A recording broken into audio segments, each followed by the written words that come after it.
Day 10 ng impeachment trial ni Vice President Sara Duterte, dalawang dating manager ng Land Bank ang iniharap ng prosekusyon sa kanilang akusasyong pagwawaldas umano ng Vice Presidente ng confidential at intelligence funds. Sabi nila unusual o pambihira ang pag-withdraw sa bangko ng OVP at DepEd dahil malaki ang halaga at via cash. May report si Sandra Aguinaldo. Simula na ng paglalatag ng prosecution ng mga ebidensya para sa Article 1 na impeachment complaint laban kay Vice President Sara Duterte.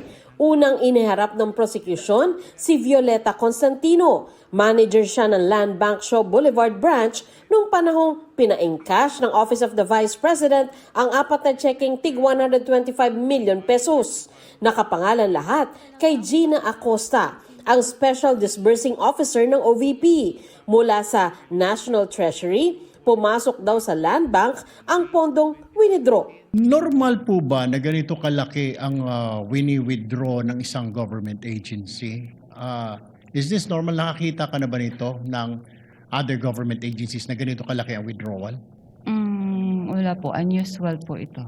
Unusual yung withdrawal. Sa personal opinion namin sa bangko, parang syempre po, saan kaya gagamitin po yung cash na to? So, pero hindi naman po namin tinanong na. Kasi may advice naman po siya. Sa 32 years nyo po sa banking industry, sa Land Bank, nakakita na po ba kayo ng ganyang kalaking amount na withdrawal ever before? First time po. Usually po kasi kaya naging unusual pa sa akin kasi cash po siyang kinukuha. Sa other, naman po is, kumbaga nag-issue po sila ng mga cheque sa yung disbursement po nila by checks po, hindi po cash. Para kay Constantino, lehitimo at hindi ilegal at hindi kahinahinala ang transaksyon ng OVP. Supported naman po ito ng advice. So once po nakapasok na po sa system at funded naman po siya, okay na po sa amin yun. Hindi po siya suspicious. At lahat po ay legitimate. Yes, sir. So my point is, just because it's unusual, it doesn't mean it's illegal or whatever. Tama po ba? Wala naman pong illegal doon sa encashment po. Ang kalahating bilyong pisong cash, inilagay raw sa 3 hanggang 4 na gym bag. You should be approximate, precise kasi we're talking of impeachment of the Vice President dito. Hindi dapat yung parang kalkulasyon lamang. As much as possible.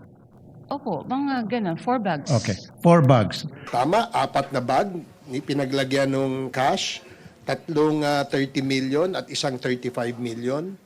At ito ay nakumpirma sa testimonya ngayon ng ating bank manager na gaya nga ng nabanggit ninyo, nung April pa, sinabi na ito ni Ramil Madriaga.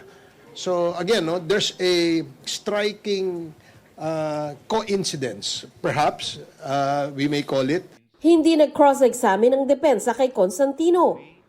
Kaya tinawag na agad ang susunod na testigo, si Nenita Camposano, dating manager ng Land Bank sa Department of Education Branch. Noong si Duterte pa ang Education Secretary, 3 checking tig 37.5 million pesos ang winidraw sa account ng DepEd noong February, April at July 2023. Isang Edward Fajarda naman daw na dating DepEd Special Disbursing Officer ang nagpunta sa bangko at lumabas sa fire exit dala ang pera. Gaya ni Constantino, sinabi ni Camposano na unusual o kakaiba itong transaksyon ng DepEd. For government agencies, unusual po ang amount ng pag-withdraw. Wala po kayong nakitang kahinahinala, hindi po ba? Wala naman po. Opo, ibig sabihin hindi po illegal. Wala naman. Ang lang po kasi namin is yun sa check and cash. Opo, ibig sabihin wala pong illegal. Wala po. Kaya nakita ako. Nang mag-cross-examine, isa lang ang tanong ng depensa kay Camposano.